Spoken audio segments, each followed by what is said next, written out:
Hello and welcome to another episode of the Simon and Friends podcast. I'm Simon Short. Joining me this week, first time guest, first time here on the Simon and Friends podcast.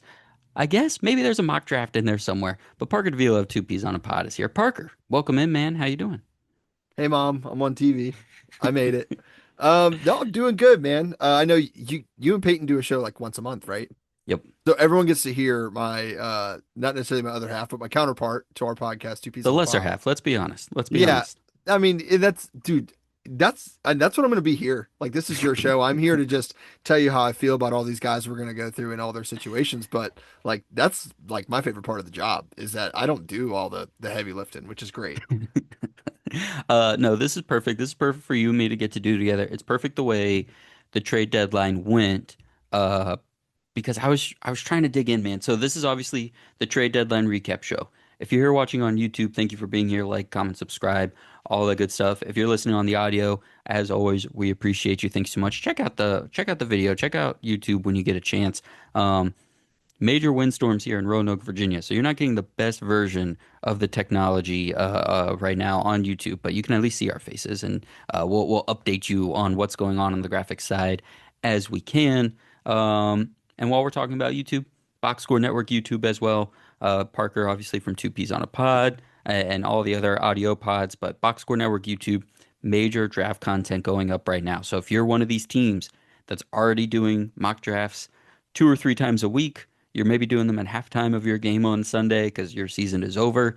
Head on over to the Box Score Network YouTube channel where you can get draft content already up.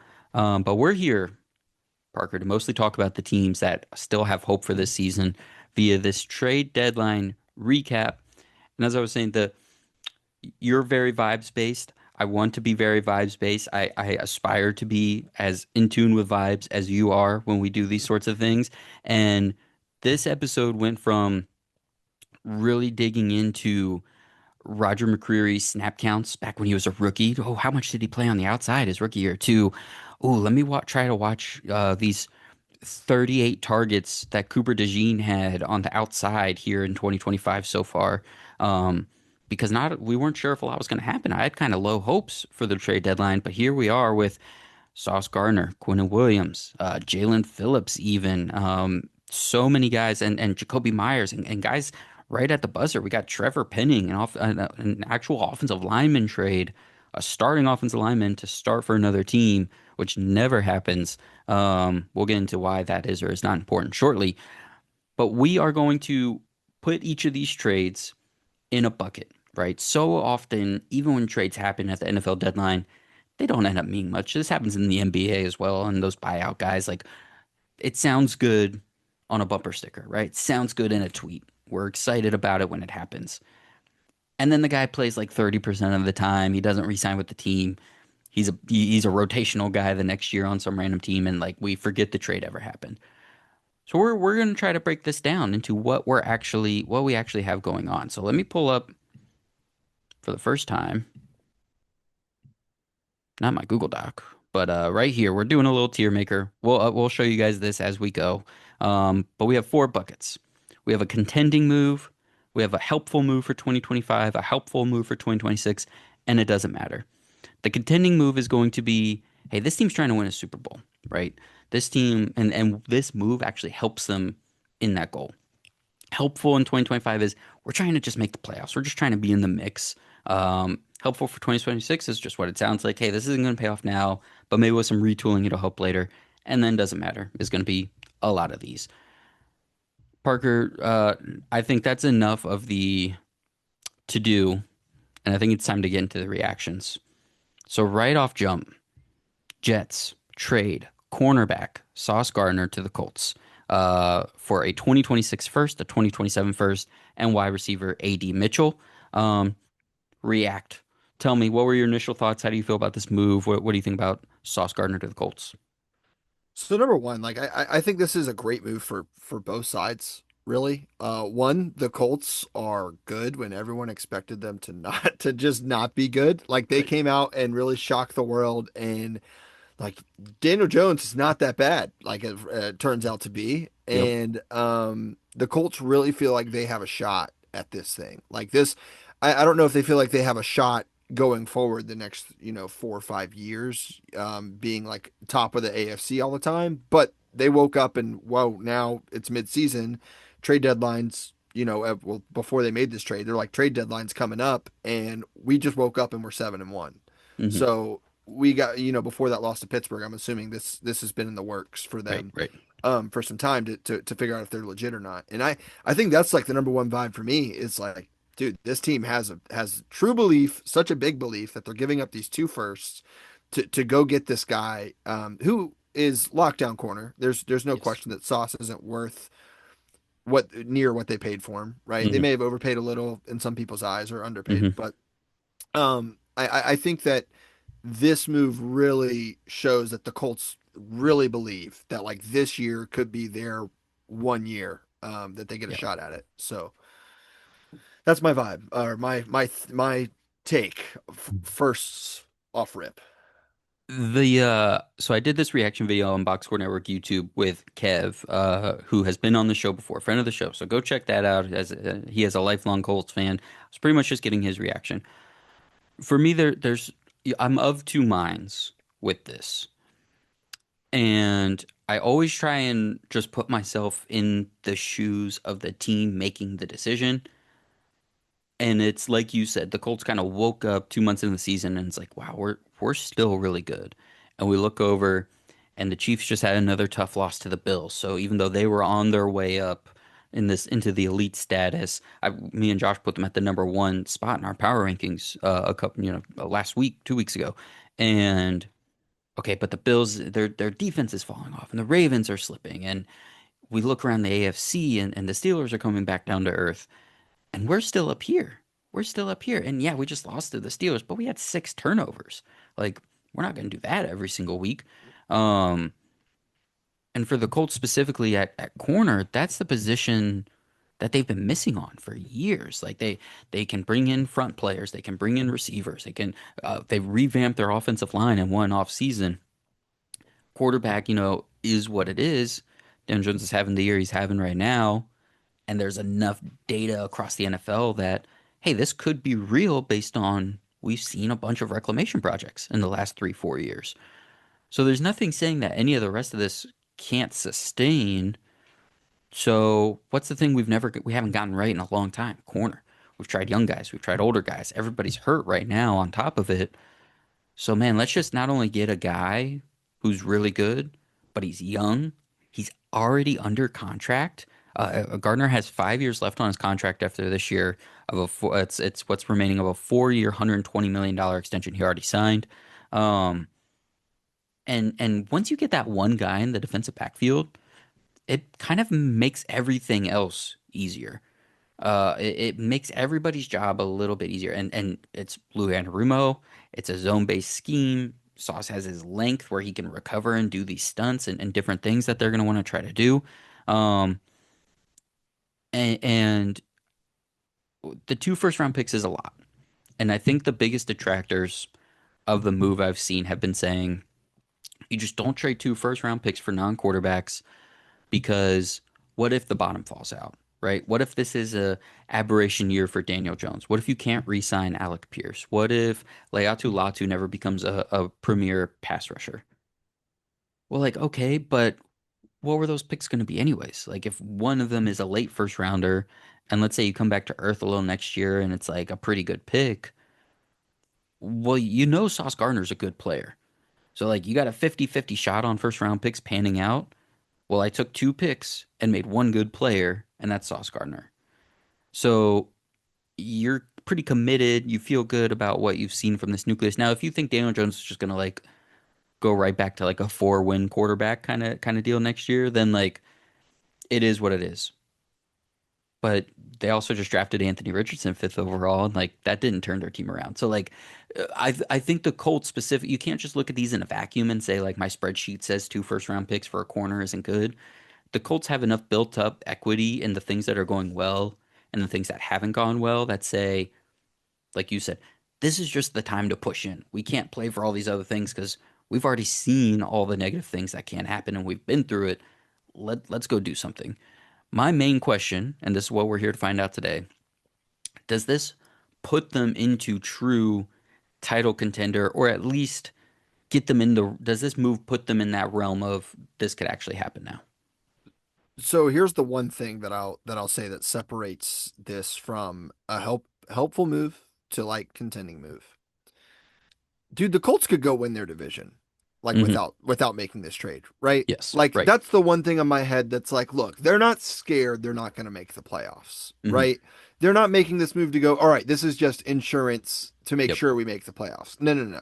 The Colts are 2 games ahead in their division. You have CJ Stroud, who's now the second this week. He'll be out with a concussion. Hmm.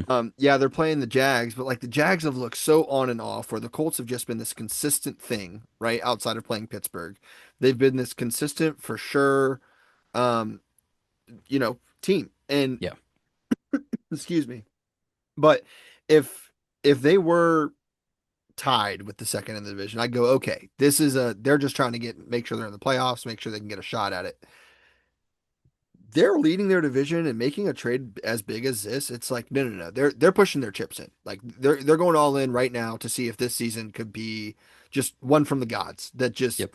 everything rains on Indianapolis in good faith. That it's just their time, and I think that's what makes this. I'm assuming you'll probably be in the same boat, but like Yes. this is in the books definition contending move. Yeah. In the situation the Colts are in. 100%. The one thing I would have picked out for them in terms of like, okay, when it comes time to do like a playoff preview, even if they were the num by the end of the year, let's say they were the clear number one seed, they had the bye, they were still the best offense in the entire NFL. I would still have pointed to that defensive back group and said, I think they're still gettable. I think they're still gettable. They are 13th in pass defense DVOA to this point in the season and 11th on the run. So if any of their, and you think about the guys that they have at the front, right? That you think Latu and DeForest Buckner and Zaire Franklin and everybody that's like, we know those guys, right? We know what those guys bring. The defensive back group was always a question mark. So it's going to be, hey, when you get into the playoffs, you could just pick on the corners. You can pick on the corners. And one thing that was holding me up was like, this isn't going to get a Pat Surtain or a Derek Stingley, where it's like a true number one man corner who's going to go out there and follow a guy around and shut him down, right? But here's the thing: in the AFC, the contending teams don't have that guy that you're worried about, anyways. Like I'll pose this question to you because I asked Kev last night, who's the one wide receiver in the AFC on a real contending team that you're like, we have to go lock that guy down? Because not Yeah, anybody on the Bills, not yeah. I anybody on the mean, Chiefs, not anybody on the like DK Metcalf might legitimately be the best like one-on-one wide receiver on like a good team. And well, that's what I I'm was about not to say too, is like they might have taken this move going, hey, look at our division. Like when we play the Texans, I'll take that matchup. He can just guard Nico Collins. We'll hmm cover everything else. Oh, hmm we're playing Jacksonville. All right, just get on Brian Thomas. We'll cover everything else. Like Travis Hunter, I know they just traded for Jacoby Myers, which we'll get to, but Travis Hunter is on IR. So like they just found that out before the Jacoby Myers news probably came out. They're like, all right, so there's another team that only has one good hmm wide receiver that we just need to hmm beat, right, yep. to get to ensure the playoffs. And then the Titans, like, there's really only one good receiver there that they really have to worry about, and you don't know which one it's going to be, but they're going to have to beat out Sauce, whoever it is hmm that they put up there. Right. So, to your argument is like, not only is there not a guy in the whole conference, like specifically in their division, like all these teams have maybe one good receiver that can really put up a fight against Sauce Gardner. Yep. And I think that might have been a big like sell point in the fact of, hey, let's just get a guy that can shut down our division, and then Yep. he'll help in the playoffs. But And even if he does stick to being more of a zone guy and they stick to being more of a zone too, that works even better in this AFC because then it's just, okay, we're just going to shut down that side of the field and we're going to Mhm. roll Cam Bynum over to the other side. And okay, because now when Charvarius Ward gets back healthy, even if that's not till the end of the year, Ward's your number two. And I was excited about him being their number one going into the year. So Mhm. this is clearly all on. We feel good about this. Is there any trepidation on your part on like the bottom potentially falling out for the Colts and not having those two first round picks to lean on over the next couple seasons, or are you like You go all in when your team is this good right now. I mean, man, if I'm a Colts fan, right? Like if I'm invested in the Colts and I've been invested in the Colts, like since Andrew Luck left, man, it's been just a drought of bad season after bad. And it's not even like bad season. It's like 7 wins. It's like we're not even getting the, I know they got Anthony Richardson just Hmm. recently, but like they weren't one of those teams that was they're not the Browns who are constantly in the Right, top 3 picks every year. right, Like right. they had that Phillip Rivers year and the Matt Ryan year, and like it was like they were trying to figure something out and just kept coming short of playoff contention. So it was like they weren't even getting good picks. I think that this is just a time that you just go with your gut, man. Like like we said, you woke up and you're 7-1. What do you do? Like you can't change anything that's happened in the past. Like the past years, don't worry about what you're known for. Like just know that you're known for this season that you're 7-1 and you have a good team. What do you do from there? Like I think that's the way I would try to look at it is Yep. take the last 8 years out of it and traditional Colts football, we win championships. I mean, Peyton Manning won championships in Indianapolis, and Andrew Luck was a very it carried on, how you say this, Peyton passed the torch Yep. to Andrew, and Andrew took him to playoffs and did all these things, just retired early. Like I think they can get back to that, and this is one of those moves where like we just got to put our foot in the ground and really go at it. So no, not too many worries. Yeah, I'm with you. We've seen enough solid football and solid drafting by the Colts, and like their trenches feel pretty secure. Um, there's always things. Things could go wrong a million times over. Like you're gonna feel so much worse if you get in the divisional round and the corners just get cooked the whole time. Because then what if the bottom fell out and you didn't even really feel like you had a chance to win the Well, Super Bowl? Whereas now y- you like actually feel like you have a chance. health is like the number one. Like Yeah. that's the one thing you don't want to see. Like if Sauce gets cooked and he gets cooked, like man, you did what you. I mean, realistically, at the end of the day, are you going to want Sauce Gardner? Or are you going to want your first round pick next year? Like the Hmm. odds are probably very slim that you're going to pick the Right. next first round pick Right. over Sauce or whatever it is, whatever the math is there. So back to your statement of like it's a for sure guy. It's you know what you're getting out of it. Like I know you gave up 2 first round picks, but we've seen so many. Me as a Cowboys fan, we haven't drafted a good first round or a good defensive player but outside of Micah since like DeMarcus Ware in 2000. Hmm. Like it's been so bad defensively. So for a team like the Colts, this makes total sense to give it a shot. And this isn't, Von Miller and Odell Beckham with the Rams, right? No, That like he's gonna right. be there past this one run. So you've I mean, taken dude, a he was position drafted in of 22. weakness. Yeah, you've taken a position of weakness and he's locked down, so you're good to go. We're gonna get to the Jets side after these next couple trades because we're gonna go ahead and hit the other two big Jets trades. One to your team that you just mentioned. The Jets trade defensive tackle Quinnen Williams to the Dallas Cowboys.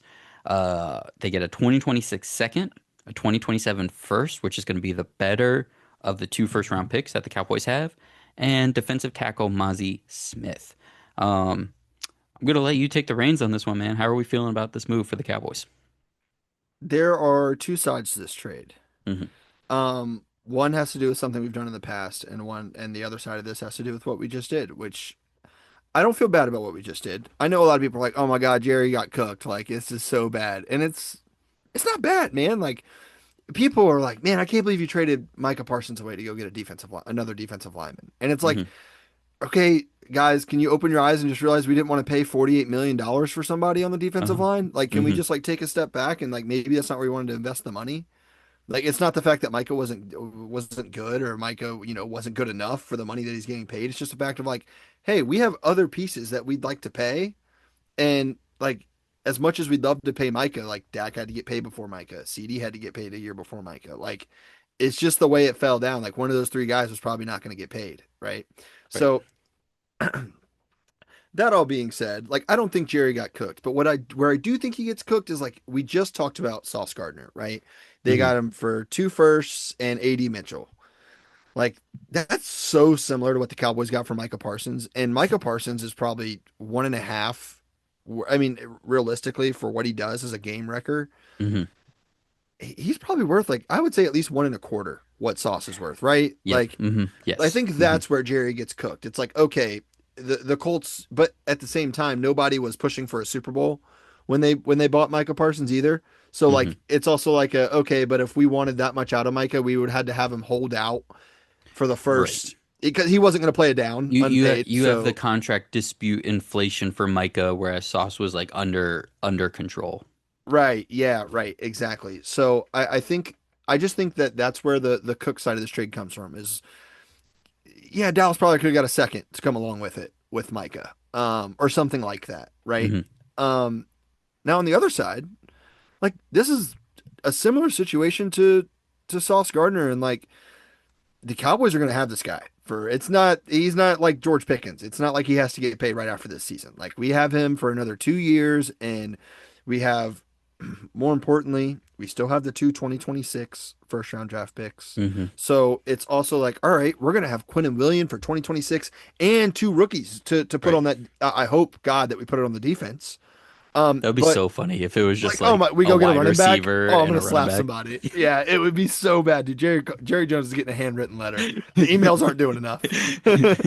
um, so, yeah, man. I mean, that's the positive side of this. It's like, all right, Right. you still have the 2026 pick. You haven't touched your picks, right? Like you still Yep. have a 2026 first round and a 2027 first round. So it's not like you gave up anything that you had originally to get Quinnen anyways.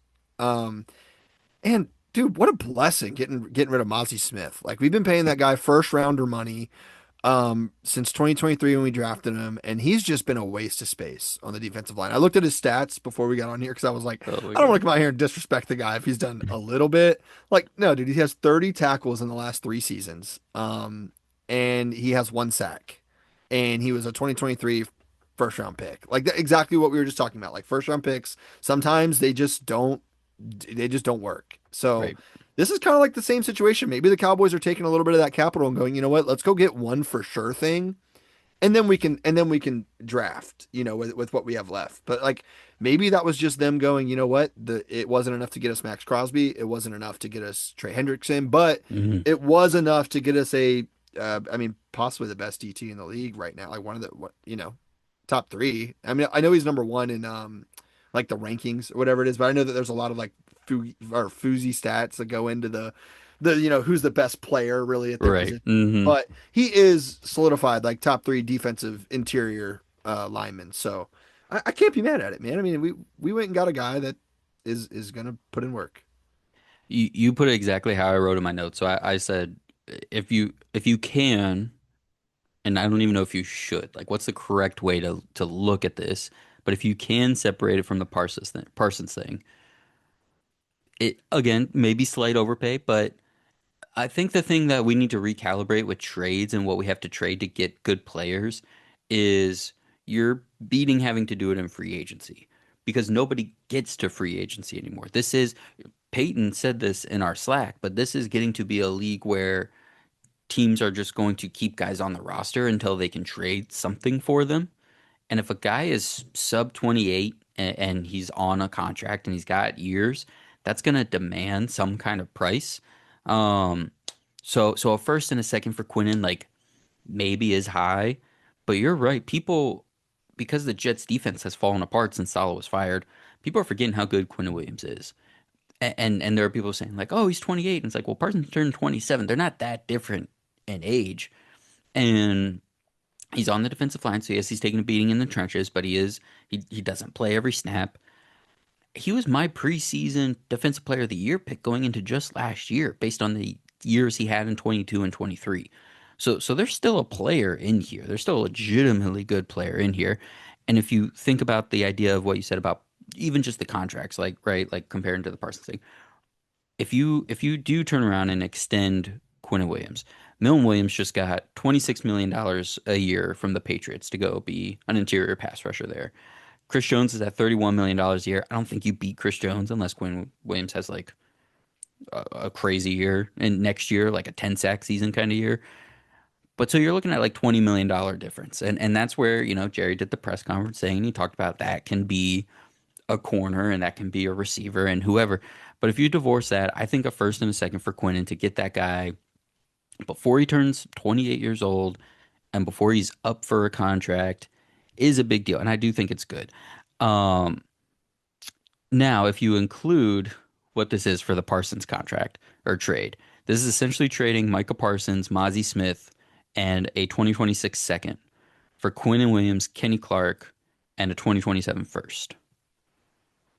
And I like Quinn Williams, but here's the thing. If Dallas didn't always wait to pay guys to the last minute, could that money saved on the Dak contract, on the CD contract, and on a Parsons contract, could that have been Quinn Williams' contract anyways?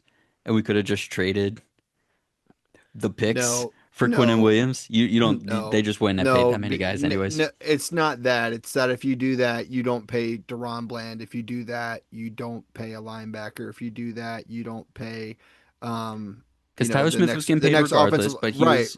right. Like our offensive line is. I mean, we draft one offensive lineman at a time. Like we take Yeah, our first rounder, our second rounder are going to be an offensive lineman, and that guy's going to start for the Cowboys until he proves he can't. Right. So that being said, it's like every year we got to pay a lineman. Like it just yep, never stops. It's like one yep. year every. So like then you lose BB and that. Guyton are going to come up at the same time too. Right, Those are both the exactly. four guys. And then the year after that, And then it's going to be Booker. and then it's gonna be Booker. So it's like, dude, it really gets tough. Like it's just Yeah, big contract. These guys play well. So, that's the problem with drafting well. Sometimes it's like, it's you yeah, just man. get And that was that's the other part thing of I it. wrote here. Like other than that 23 class, which was the Mozzie Smith, Schoonmaker. I mean, Demarion Overshown was fine for a third round pick. He just can't He's stay just been healthy. injured, right? Um, oh, that was the Deuce Vaughn here too. Man, that 23 year. Will McClay was taking a nap that season or something, I guess. Absolutely. That was the year Jerry Jones was like, I could still do this myself, and then he was like, I can't. Will, can you step back in? All right. So what do we think this means? What do we where would you put this for Quinn Williams going to the Cowboys? So this there's one thing that I'll add lastly before we really put this in the bucket we choose. The Cowboys were really good in 2023, like the year they lost to the Packers in the Hmm. playoffs. Like they Hmm. were really looking like they had a chance Yep. at the thing.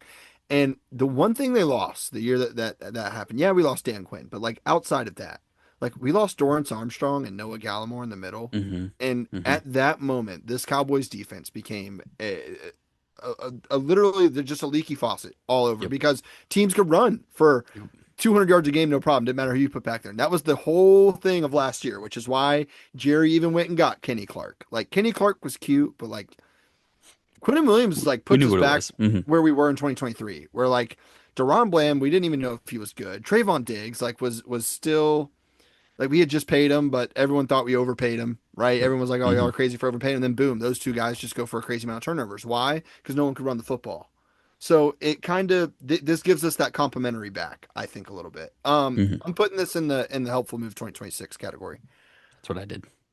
It's just like if Jerry makes this trade before we play the Broncos, it goes in a completely different bucket, right? Hmm. Like if he Yeah. makes this There's Logan still time. Wilson, Quentin Wilson trade or Quentin Williams and Logan Wilson, if he makes this trade, both these trades, the week that Logan Wilson asked out and the week that the Jets before they beat the Bengals, like I think that you could find both these teams in a spot to go, you know what? Okay, take them. Like I think that then in that point it moves to the help 2025. It really gives you a chance to beat the Yep. Broncos, gives you a chance to beat the Cardinals this week. It's just too late for me, man. Yep. It has to go in the third category. Yep. But yeah, I put it there too. And this isn't just like, oh, he's technically on a contract, so he'll be on the team. This is, hey, like I said the same. You take those first round picks. If Savon Ravel can show up and be healthy next season, even just a little bit of health, because let's not forget how many guys are hurt, especially in that defensive backfield. Um, and listen, man, I Ezraku saw looks the, good too. I don't know if you you've know watched it, any you like know I love Ezraku. You know I love he Ezraku. looks really good too. So like that's another piece that like we just drafted that we can build on for the next 3 years that we don't have to pay yet. Like we don't How have to give him how any did it money. feel seeing Sam Williams and Marshawn Nealon like make a huge special teams play together, and then you were like, "Can you guys do that on defense?" You know We what's even better? Like, how awesome is it seeing your team two times sack the quarterback for 12 plus yards and then them turn around and get a first down the next play? That's like I know the special teams play is hilarious because it's like of That's course peak it's the stuff. two guys that are supposed to be getting to the quarterback and they find Like their that's way to what the it that's punter. what it should be doing. Yeah. Yeah, right. They find their way 12 yards in the backfield before he can punt it, but they can't tackle Jacoby Brissett. Right. So it is Uh, funny, but like it's even funnier like seeing guys just make big plays and our defense still just third and 23. Are you kidding me? It's like it's so frustrating. Anyways, like yeah, that's where I put Quinnen. That's kind of where I have that. I think this really gives the Cowboys a for sure building piece going forward. Like this guy's probably going to be a Cowboy for a while. Like if Jerry likes this guy, he's going to be a Cowboy for the rest of his career. And listen, Eberflus, you could say what you want, and he's an unfortunately like perfect match for where the roster is right now, where it is that like leaky faucet thing because he's not Zimmer, right? Where it's Right. like we're gonna try to bust you in the mouth right away, but like so Eberflus fits the roster, which like is not great right now. But man, you put some talent on there. Like remember what Eberflus did when he got to, I mean, when he was with the Colts and they got some players there when he had I think he overlapped with Buckner that first year Buckner got there, but they had the linebacker who just kept getting hurt, but was getting Darius Leonard. They had dudes. They put a defense together. Chicago, once he finally gets pays for that defense, they had a defense for a year or two there. You get a couple Right. more of these first round picks in. Quinn Williams there leading the way. Maybe one more season of Kenny Clark, and that could be a solid defense in 2026. All right, so that's where we're putting Quinn and Williams. One more big Jets trade here. Michael Carter II, the cornerback, going from the Jets to the Philadelphia Eagles. So it's Carter and a 2027 seventh to the Eagles for John Mechie and a 2027 sixth. Carter has 2 years left on his deal, but it is very little guaranteed. It's essentially like the vet minimum is guaranteed. Um, but how are you feeling about the corner, Michael Carter, going to the Eagles? I mean, dude, it's so funny because the Eagles are like, let's say Walmart or like Sam, big brand, right? Hmm. And then like the Cowboys are like mom and pop across the street. Like, oh, the Eagles get a big shining sign, we got to get a big shining sign. Like, oh, they got to get this, oh, we got to get this. But then like the Cowboys end up in way more debt because they can't afford it, right? And like the Eagles are like, oh no, we can afford that. Let's just keep adding guys. Let's keep adding guys. This is just like at some point, I feel like it's just a bottomless well that the Eagles have just figured out how to keep adding these star players to this defense while still managing to pay their offensive players. Like it's Hmm. very impressive. Um, and I'm just mom and pop from across the street watching it all happen. Like, wow, Which is hilarious as you the ever seen Good? You ever seen Good highest Burger? valued team in sports history, the highest Yeah, valuation right. of team. Barry Jones is the Exactly. richest owner of all time, It and should be completely opposite. he's It running should it like a mom and pop. Yeah, Right. 100%. You've seen Good Burger, right? Where like Uh-huh. Mondo Burger opens up across the street and like Good Burger's like, oh, we have to do what they're doing. Like it's so frustrating because if they could just stick to what the Cowboys know and just Hmm. and kind of go back to when Jerry wasn't dead, maybe, and get a little grit to him, like we could really be that good. No, this is an awesome ad for the Philadelphia Eagles. Obviously, as much as I hate to say it, like their defensive backs have been a little in and out, a little hurt, Yes. Hmm. little like it's what they need. Um, the offense hasn't been what the offense was Hmm. last year. Hmm. So this defense does need to hold up a little bit. Yep. They're in a good position now. They're coming off a bye week, but like this is one of those things where they needed to make a move not only to get better the rest of the season, but like they have to beat Green Bay this week come out of the bye. If they don't beat Green Bay, like this locker room goes to shambles. Hmm. So it's almost like I feel like they felt they might have had to make a move for the next 2 weeks because their schedule is hard the next couple Yeah. weeks. They need to get some good wins, or they could have what happened 2 years ago, where they just like went 10-1 and ended up 10-6 going to the playoffs, right? Yep. Hmm. So this this is I'm not going to give what bucket I'm putting it in yet, but this is a very good move. And I think this just hard to say it, but like this gives them a division, like essentially. I know the division's already weak, but this kind of makes it to where like, hey, no team's gonna mess with us. Like if Yeah. CD and George Pickens walking or when we play them in a couple weeks, like we're fine. We just kind of patch that up a little bit. Yep. Yeah, all the injuries at the second cornerback spot and just the play, even when those guys have been healthy. Like Darius Slay was the second corner last year, and they let him go the day after the Super Bowl parade. They tried to give the role to like Akili Ringo and Dory Jackson, and those guys have been not playing super well. Cooper DeJean has seen an uptick in the outside corner reps. He has 103 snaps at outside corner through 8 weeks compared to just 8 reps out there all of last season. Vic Fangio going into I think week 8 or maybe it was going into the bye now. Um, was talking about like, hey, he's probably one of the best slot players, if not the best slot corner already in the league, but we think he can do more. And then this trade happens. So Michael Carter is almost exclusively slot corner. Um, and it looks like DeJean is going to get that essentially like a promotion, right, into being that other outside guy. And Carter, again, like Quinn Williams, when the Jets were rolling and actually a good defense, I mean, he looked like a top two, three slot corner in the league, him by his own right, you know. So now, if he's with a good defense and DeJean is out there as the number two, and Quinn, you know, they've got everybody else all over the field. We'll talk about another addition they made here shortly.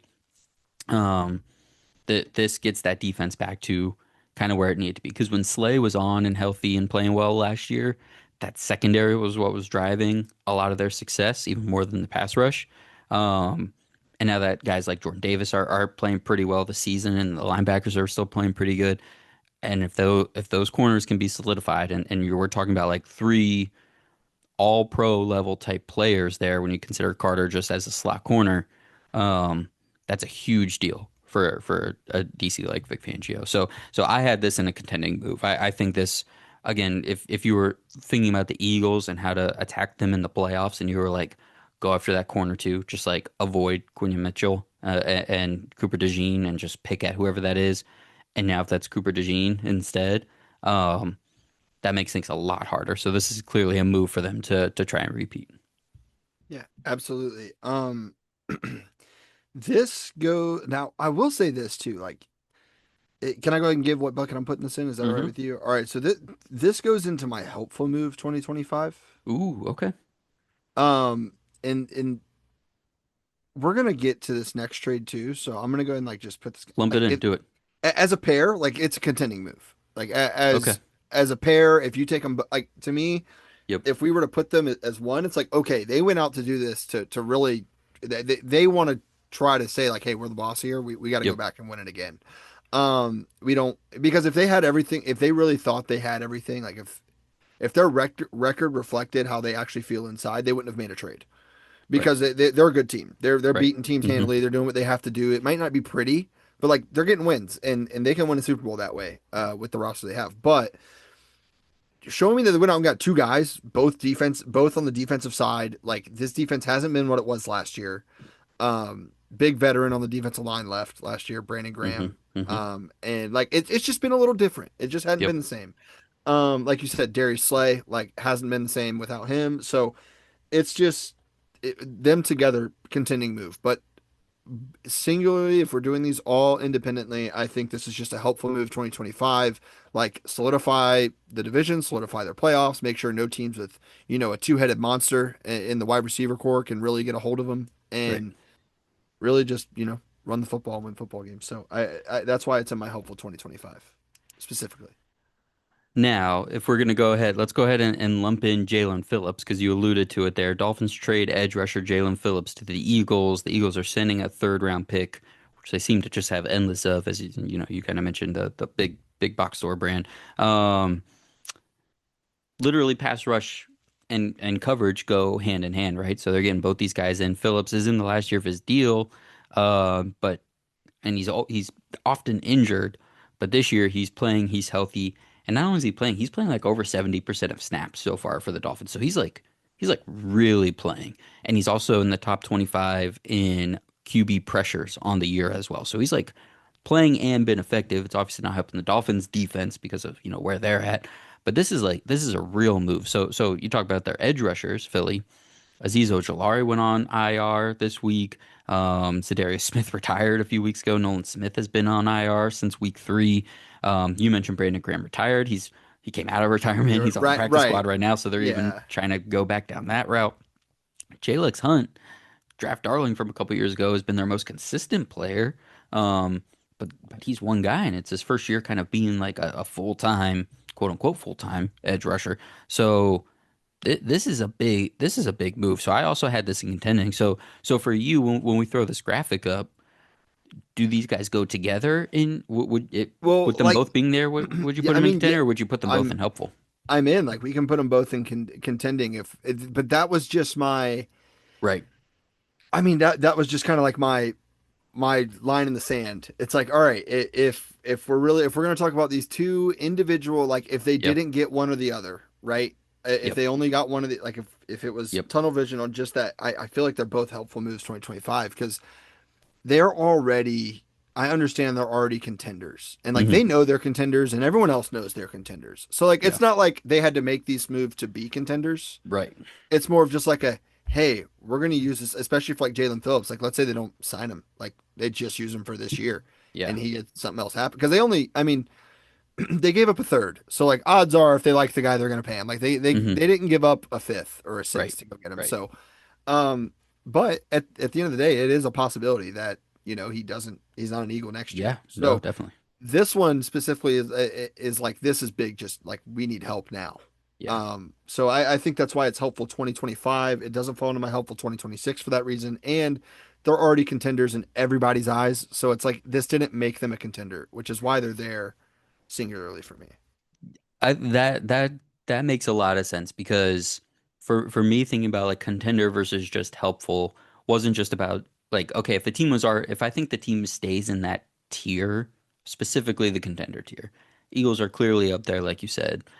What really moves the needle? To me, I think Carter actually does move the needle because of that ability to have picked on a subpar corner. So I would put him slightly above Phillips because Phillips, like, for what I just said, like he's probably not going to even play 70% of the snaps for the Eagles because they rotate those guys so heavily. So just like he might get that like one crucial sack in like the conference championship or something and be like, that's why you trade that guy, right? The classic, That's the why we big got bad him. bully And thing, it's like right? he's That's done nothing for and it's like, 6 weeks. yeah, like okay, that's great, but like him getting that wasn't the reason, right?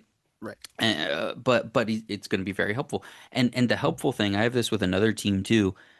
He's going to just help them tide over like a solid defense, not too much attrition on the line, so they can get into the playoffs without that stable of edge rushers that we've come to know. Or like he's going to hold down the fort until Nolan Smith comes back, kind of thing. Hmm. Um, so I definitely get that on the helpful side. And then but Carter's like legitimately going to be on the field a lot and like taking away like a true zero of a position for them, I think. Well, let's split them. Um, I'm down to like you want ooh, to you want to split split one. them? Oh, we can split them one, or we can put them both in the top if you want. I don't mind. Yeah, let's It's leave them both in contender. Let's leave both. So let's. I don't want to hear it from any Eagles fans.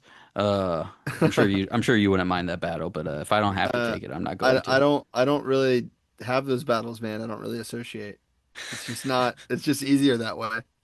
All right. So real quick here, look, I'm trying to make this fun for you guys. Oh, I'm let's putting myself go. in front of the picture here. This is awesome. So far through four trades. Apologies to John Mechie. I didn't put. We could put John Mechie somewhere. I do have his picture here. I feel like that's If you like it haven't, doesn't matter for if you them, but have any, it doesn't. No offense, John Mechie. Contenders. The Sauce Gardner trade to the Colts is a contender. Michael Carter and Jalen Phillips going to the Eagles is a contending move. Quinn Williams. We think it'll be helpful for 2026, but a little too late to be helpful in 2025. Here, look, I'll do it for everybody. Sorry, John Mechie. You're going to the Jets, my man. And AD Mitchell, I have you on here too. Let's just get out in front of it. Um, yep, good idea. Man, the expediency at which I went to my dynasty league and put AD Mitchell on the trade block when that trade went through caused whiplash in my league, and nobody responded. I will say, no offers have I come I in I, there. I didn't flinch. He's on my bench in my dynasty league. Did not flinch. Quickly, we didn't talk about the New York side of this. We're not going to spend a whole lot of time talking about the teams that are selling here, but I mean, New York, like Sauce Gardner, like when that came across, that was really surprising to me. That was like, is there a backroom trade request we don't know about? Was there some kind of big blow up with Aaron Glenn? What's going on here? But then the Quinn Williams trade comes in. It's kind of just like, okay, they're just kind of fire selling like whatever we can get crazy value on. And like, honestly, like good on them. Like, too, I would hate to trade a Sauce Gardner. That would make my tummy churn a little bit. But getting two first round picks for a guy that's obviously not leading to wins on your team, I think does make sense. How do you feel about New York and just how big of sellers they were at the deadline here? I mean, good on you. Like, why didn't you sell more? Is kind of like my question. Is like, Yep. dude, get rid of Brees. If you're gonna do this, like, do it. I don't like even if Yep. you're reaching like at some point, you got to look at you can't sit there and draft all 2026, 2027 players.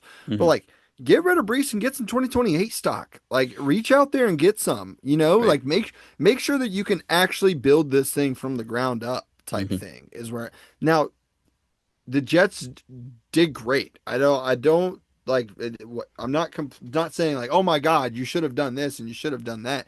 That is just like my one thing if I were the Jets, that's the question I'd be asking as a fan is like, why aren't you selling more? Like if you're going to sell it, Right. sell the farm, Yeah, Yep.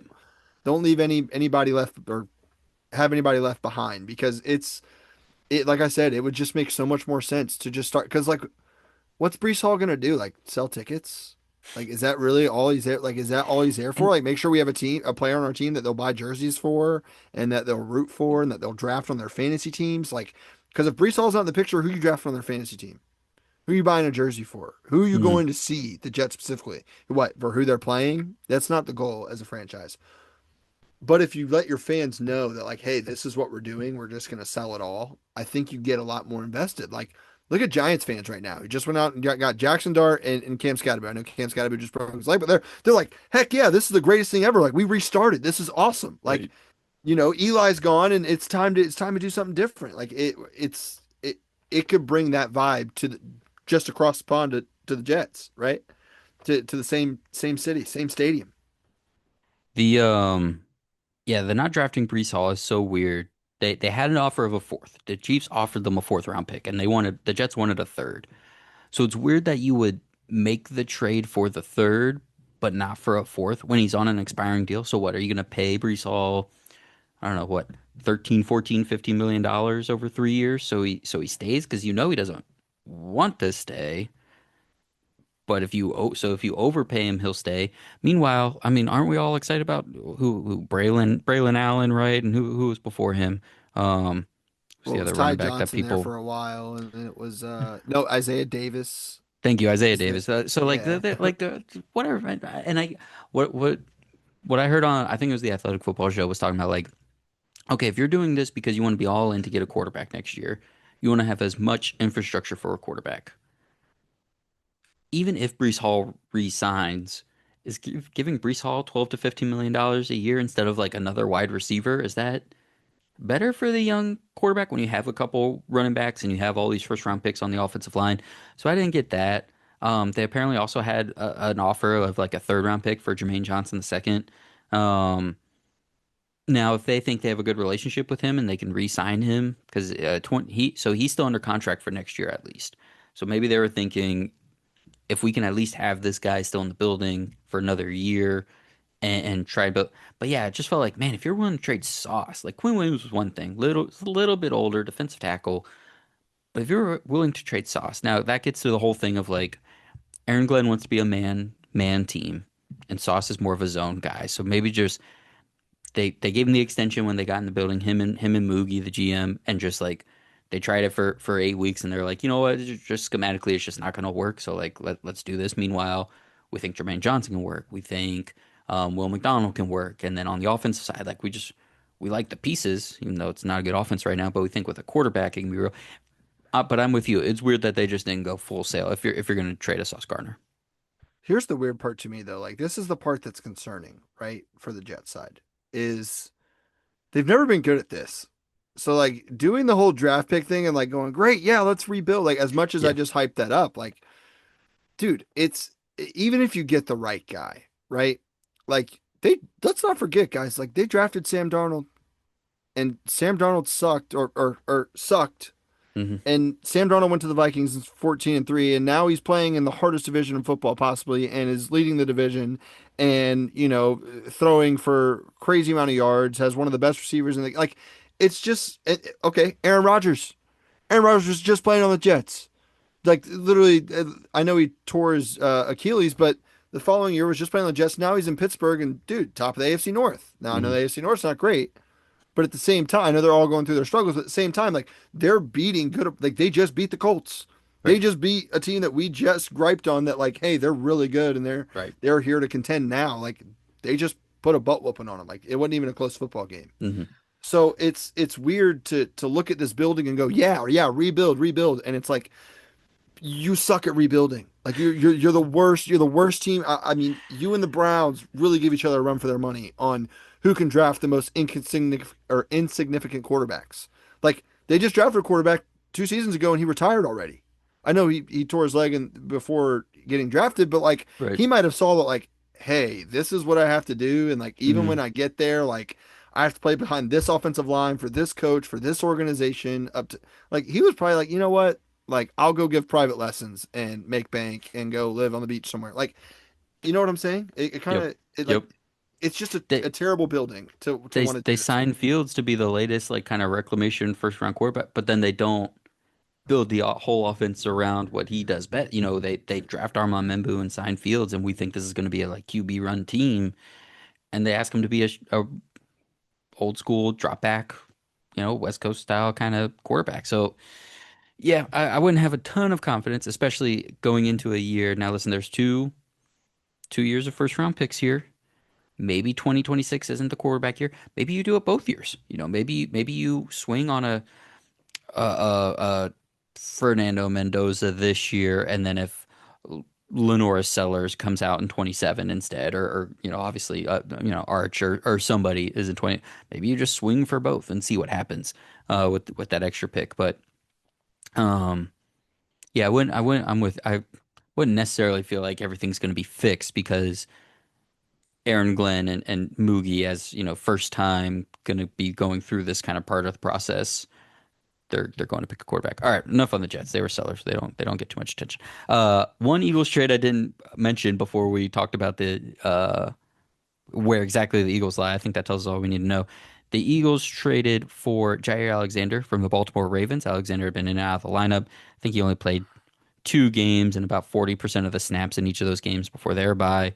Um, they sent a 2027 seventh round pick to the Eagles, or a sixth. I'm sorry, a sixth to the Eagles and for Alexander in a seventh. Um, is Alexander going to be meaningful for the Ravens at any point? This was a patch pick. This was like a hey, let's go get a guy, and then we'll actually sit down and see who's available Yep. closer to the deadline. Like this was just like a pick him up, and then we'll see if we don't find anybody else, we'll give it a shot. But if we do find somebody else, we're gonna move them in and Yeah. right? Like is that the way Yeah. you see this too? This is we know Adoree Jackson and Keely Ringo aren't it. So even with Michael Carter, if Cooper DeJean or Quinn Mitchell were to suffer an injury, let's get somebody else that we could potentially go to over Ringo um or Jackson, right? Like in a play, because like let's say it's the playoffs, and let's not say anything major here, but let's just say Quinion Mitchell rolls his ankle and he's going to miss the rest of the divisional game, whatever. He's going to be fine. But like, who would you rather come in and play for 2 series, Jair Yeah, right. Alexander or Dory Or Jackson? Dory Like, Jackson, yeah, right? hands down, right? And Yeah, another thing too is like it speaks a lot that he's on the last year of his contract and he's a veteran guy. It's not like they went and got a guy that's looking to get paid his next guy. Like he didn't get drafted in 2021 or 2020. Like John right. Alexander got drafted in 2017. Like he's been Yeah, in the league for a while, I think, right? Or 2018, 2018, that 18, range. Yeah, yeah. 18. Actually, I He's think a he is vet in at this Allen's point. draft Yeah. class, but he's been playing for the Green Bay Packers, who have plenty of playoff experience. It's not like he's going to get there and be a Yes. deer in the headlights. Like Nope. Mm-mm. he's had his days in the playoffs. So I think that's what makes this such like a okay, yeah, we'll get that guy. I hate to put this in like the doesn't matter, but it kind of doesn't matter unless something happens, right? Yeah. No, I'm with you. I put it in doesn't matter. It's not. Again, it'll be nice to. It doesn't mean it was a bad move, right? Like it's going to be a Right. waste or anything. It's a future seventh round pick, like whatever. It was fine to do, but no, it's not ultimately going to make an impact. I don't think. Right. Right. Ravens made another move though. They traded for Draymond Jones out of Tennessee. So Draymond Jones to the Ravens for a fifth that could become a fourth round pick in this upcoming draft. How'd you feel about the edge rusher Jones going to the Ravens? Do you know the stipulation? I don't want to put you on the spot, but do you I know the think it. stipulation to No, that I do. draft I think to it that? has to do. I think he needs 2 sacks in his time with the Ravens for the regular season, and either they get to the playoffs or they get like a certain number of wins. So essentially, like our season If turns he around and he's affects actually right. impactful. Yeah. Right. Okay. Well, this is great for the Ravens. I mean, Hmm. their defense has been nothing but struggling Yep. since I mean, honestly, the whole time Lamar was hurt, it's like you classic Ravens and you know this AFC North ball is like, well, hey, we got a good Hmm. defense. If you ever have a backup quarterback in the AFC North outside the Bengals, it's like, hey, we have a good defense and maybe we can hold them Yep. under 10, right? Yep. Like you Hmm. actually have a shot. Like the Ravens haven't had that this year, and that's something they've relied on for, I mean, Right. decades. Like since I've been alive, pretty much. So it's now they've come to a point where they have this weak defense, and it makes sense to go get a guy that's going to be able to put some pressure on the quarterback. Like if your defensive backs aren't playing well, if your linebackers aren't playing well, if your defense obviously if your defense line's not playing well, but the one thing you want to do is get to the quarterback, like make him make decisions, right? Hmm. And this is not necessarily like a must-have for the Ravens, but like it definitely helps a lot Yeah. for what they've had issues with. Yeah. So Yeah. I put this in the helpful for 2025 category. They're starting to come back together, right? After the bye week, guys are starting to come back healthy. They've added a couple guys. They made the OA for a Loey Gilman trade earlier this season. But that rotation of edge rushers has been in and out all year. So Mike Green, the rookie, Tavius Robinson, Kyle Van Noy, and David Ojabo have been getting anywhere between 22 and 64% of the defensive snaps apiece, and all of that is like in and out of different games. So really, Draymond Jones is just going to be like another rotational guy to come in, provide depth, maybe with a little more juice than some of those guys. He's certainly a good player. Like you said, he can push the pocket a little bit. He's 6'3", 280, so he could definitely be stout against the run. The Ravens are really good at those like stout, crazy, just thick edge rushers. There's always one. They need that archetype somewhere. Um, this is a little bit. It's like 80% of Jalen Phillips to the Eagles, I think. Um, this doesn't push them into a new place for me, but this is just going to help them with attrition and continue to get through the year and kind of get back right in terms of playing some solid defense up front. So I put this in helpful for 25. it's in the same category for me. It's just it makes the most sense. I mean, he's on the last year of his contract. Where else is he Right. gonna help, right? Yeah. Like it's now or never for the dude. So, yeah, man, the Ravens got to do something. They're in playoff mode now. Like every week's a playoff game. We had this talk before we actually started recording. I believe it was when I was like, man, as long as the Steelers keep winning, there's not anything the Ravens can do about it. So, it's just they got to do something, and I'm glad they made a move. I'm getting in my Steelers atop the AFC North screenshots to my Ravens buddy for as long as I can, because who knows how long it'll last for. Hopefully For at the least another season. 2 weeks, At least guaranteed. another 2 weeks for sure. Let's get into another sell move that the Titans made, and that was for cornerback Roger McCreary going to the Rams. So it's McCreary and a sixth from Tennessee to the Rams for a fifth. McCreary's in the last year of his rookie deal as well. The Rams could really use him all over. Akella Witherspoon, Darius Williams have injuries. Quentin Lake has been their slot corner this year. He's actually played really well, kind of becoming their nickel corner. So McCreary might see a good bit of time on the outside. Um, Let's see. The Rams have Super Bowl aspirations, and they had a dire need at corner. The question is just what role exactly will McCreary play? I think he's been like an underrated slot corner for a while. I remember his rookie year, second round pick out of Auburn. They played him on the outside right away, which was super weird, and it didn't go great. But he's got reps now. He's got time in the NFL. There's a little bit of familiarity with their defensive coordinator from the scouting process in Aubrey Pleasant. So. Um, this is a pretty interesting move, I think, for a pretty interesting player going to the Rams. What do you think about this one? I mean, yeah, man, they're in one of the toughest divisions in football. Like they are the easiest way to get in the playoffs is to do what? Win your division, right? Hmm. And they're in a tough spot. Like they do, and they're a contender. Like they Yes. have proven enough to be a contender, one of those teams that's already talked about and like, hey, this team is going to be one of the ones that end up in the NFC Championship, right? Maybe not Super Bowl, but like they are really Yep. heavily spoken about being like NFC Championship um, area of like where they'll land at the end of the season.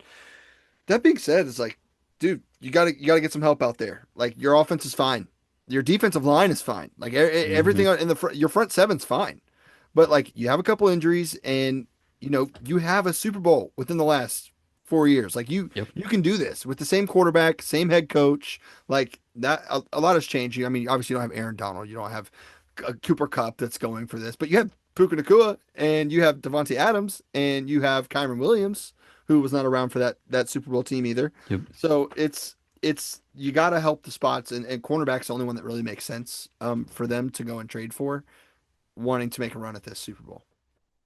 So how confident are you in McCreary then? Does this put them, is this a contending move? This helps push them into the See, closer that's part of that inner circle, or is this just getting them through to the playoffs and whatnot? this is a tough part for me because it's like it's another one of those things where it's like this team's already a contender, but at the same time, this team wouldn't make. I'm not saying they wouldn't make this move because they only gave up a fifth, or they gave up a fifth. So it's Yeah. not like they gave up a whole lot to get him, but like, Right. would they bother going to do this if they didn't think that they could win it all? Like, Right. would they bother going to make this move if they didn't think like, hey, this is a must have if we want to do this, this, and this, right? Like, if we want to win our division, win a couple playoff games, and have a shot at getting to a Super Bowl, this is something that we might really want to look into. So it could mean nothing though. It's another one of those things where like it could just be like, it was all right. He had one pass deflection in the Right. divisional round that got us a big stop on a third down. Like that could be what this is, or it could be hey, this guy's really fitting in the rotation. He's really making a difference. It's a guy we want to look into after this contract, possibly. Like if you want Right. to, it gives them something to play with. I don't think it's a bad move. I think this is a helpful move for 2025. Like I think that's where it lands for me. If if Akella so Darius Williams is one of their outside corners who's hurt right now, banged up with a shoulder injury, but he's week to week, so he could be back at any time. If Akella Witherspoon, their other starting outside corner, was in a similar situation, like he could just be back anytime from a career. I would just say like, yeah, this is nice depth, and I like the player, so like I'm leaning more impactful than not. But there's a real good chance he just becomes like their fourth corner, and yeah, like you said, just makes a couple plays, and that could turn into helpful now. That could turn to helpful later because maybe he resigns and then is an actual starter. It could mean he doesn't do anything, and he's a free agent, goes elsewhere, so it doesn't matter. Because like you said, the what they sent was not a lot. But I just had like with Akella Witherspoon being out until like maybe the playoffs with that broken collarbone. I think the estimated was like week 13. Um, I'm just like, man, like, and the fact that I like this guy, I think he's gonna play. Like, I think he might be their outside corner. And if Williams has been banged up really since he's gotten back to the Rams from those couple years in Jacksonville, I think McCreary is going to be out there on just about every snap, pretty much moving forward. Now, again, if Witherspoon comes back earlier or just like as soon as he comes back, it's just like Witherspoon and Williams and they're both healthy through the playoffs, and like there's a very small role here. Um, but the history suggests that this guy, I think, is going to end up playing a lot. But you had a helpful 2025. I had contender. Which way do you think we need to go? Let's lean your way on this one. That's my guy, man. I really like Yeah, McCreary. man, home field advantage. we'll, You know, we'll give you at this the one. end of the day, I am the one toggling the faces into the bar. Yeah, It's gonna be a huge exactly. bummer when he gets cooked in one game, and then Witherspoon comes back, Comes and then back he's just on the bench. Yeah, that's gonna and be then he's off the team at the end of the yeah. season. They just cut him. Like they just want to elevate an extra punter to the practice squad from the practice squad or something. Yeah, that'll Right. be that'll be a bummer for me. All right, next one up here. This one's exciting. The Saints trade wide receiver Rashid Shaheed to the Seattle Seahawks. So Shaheed to Seattle for a fourth and a fifth round pick. Shaheed is in the last year of his deal, but he reunites with Clint Kubiak, who was the OC last year in New Orleans. One wrinkle here that I did want to make sure to say, the Seahawks don't have a lot of draft picks now in 2026 for the upcoming draft. They only have four picks as of right now. And I think that might include I don't think they're projected to have any comp picks because they spent a lot of money in free agency. So they currently have four picks in the 2026 class. So something to think about while you think about this. But Rashid Shaheed, what do you think about this for Seattle? Man, this is like I mean, it's not quite a Sauce Gardner type move, but it's definitely like hey, we have faith in our quarterback. We have a Hmm. good wide receiver. Our run game's struggling a little bit, so let's go get another guy that we can really just air this thing out to because we're Yep. doing one thing well, and that's throwing the football, right? And they're playing good defense too. Yes. This trade doesn't affect the opposite side of the ball, but like they're Right. also playing Hmm. good defense, and they're Yeah. 6-2, Yeah. and they're beating. good opponents. They're not playing a slack part of their schedule. Like they're Nope. they're actually going out and beating meaningful teams. So I'm not gonna spoil it, but like this is definitely like a hey, let's get another guy and let's have a shot at this thing. Yeah. Um, and to that effect, like talking about this next year's draft picks, like that shows you even more. They're like, dude, we're Right. ready. We're ready now. Like we Right. don't we're not waiting. We Hmm. this is a now or never, not necessarily now or never, but like now or we have to wait a couple more years Yep. and see what the problem is. But they really believe that this year more than next year, they have a chance at it. Yeah. One of the most explosive offenses just added one of the most explosive playmakers on the outside of receiver. Um, the defense is Super Bowl ready. The offense is holding up as Super Bowl ready, which I've every week I feel like I get on here and I'm like, and again, Seattle's offense just like kind of like the Colts. It doesn't look like an aberration. Like it is rolling, and that's without the run game being super effective, which still makes me feel a little queasy. But you know what? It's good in the red zone. They've got good goal line work with Zach Charbonnet, um, and they just don't need him. This is still an elite passing offense. And what this does specifically is it insulates from a second half of the season shift to how defenses are playing their offense, right? Because now if you want to start rolling over extra help to JSN at any point or on play action, you're gonna blitz the heck out of Sam Darnold and stop that long developing play to JSN. Well, Shaheed is there on the other side now, and Shaheed is a playmaker. If you want to give it to him on a screen, if you want to give it to him on a slant, or if you want to go deep to him as well, or you could start making it having JSN do some different stuff. He could kind of go back on some plays to doing what he had done in previous years, where he's just kind of like working the zones and like doing some more underneath stuff because Shaheed can take the top off with the deep stuff.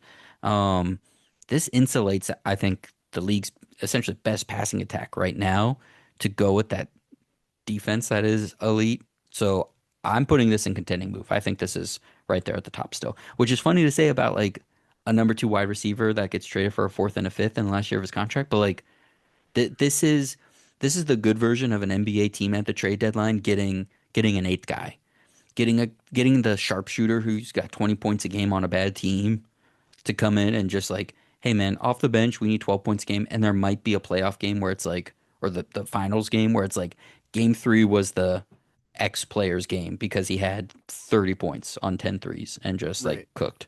So I think this is that version. And she's a good player, man. He's young and like the fact that Kubiak was able to go to the brass and say like, hey, me and him have a good relationship. Like this will go well if like we bring him in. Maybe they do re-sign him and maybe they don't need those picks. And yeah, this was contending for me. I think that there's also I agree. This is contending for me. And like back to the coaching thing, like I think this is also like maybe he walked up to the head coach and said, "Hey, sit down with me for a second. See this whole other playbook I have? I can use these if we go get this one guy. Like Yeah. I have this many plays drawn up for this one guy." Yep. And because he was always very effective. Like it was Hmm. never like, "Oh, he's this good fantasy wide receiver," or "Oh, I'm gonna go watch the Saints because Rashid Shaheed's playing." But like Rashid Shaheed's getting in the end zone every other week. Rashid Shaheed's catching 50, 60-yard passes. Yeah. He's Hmm. getting the big plays for the team. So having that with the JSN, like Yep. maybe what he wanted when he had Olave, and Olave just wasn't that guy. Yep.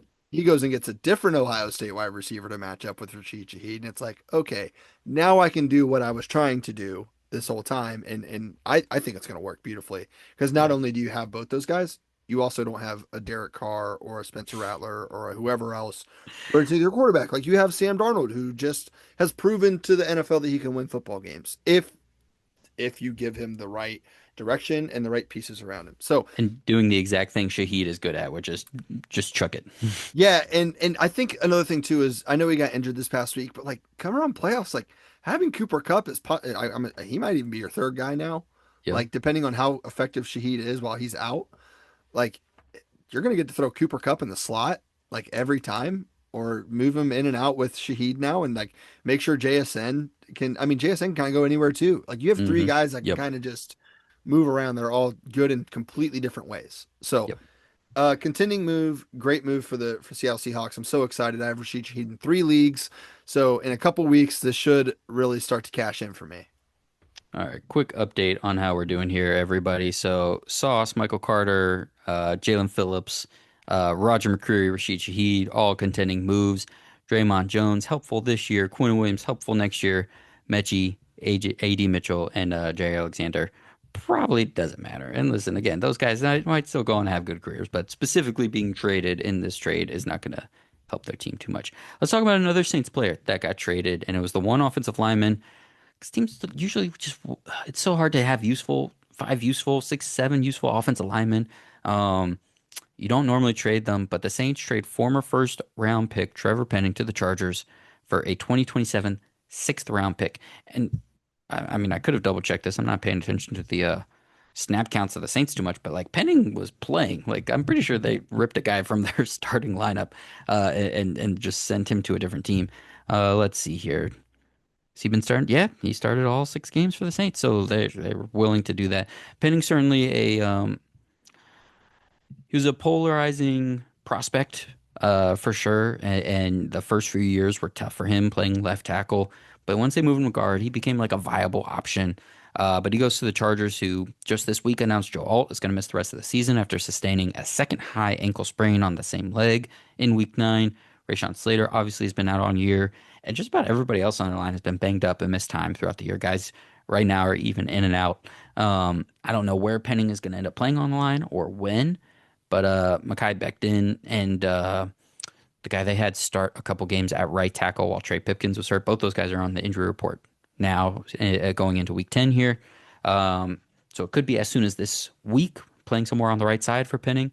But how did you feel about this move for the Saints trading away Trevor Penning to the So Chargers? this one specifically moves into its own category for me that we don't have one Ooh, for. okay.